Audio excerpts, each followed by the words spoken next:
Hey, good morning. Today is Saturday, I think the 15th of November 2025.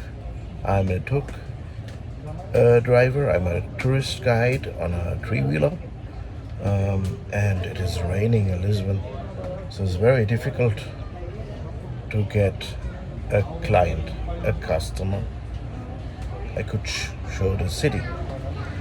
Yeah, the good is a lot of truck drivers quit for the winter or already, so that why less truck drivers on the street. If you have a bit luck, you get one client.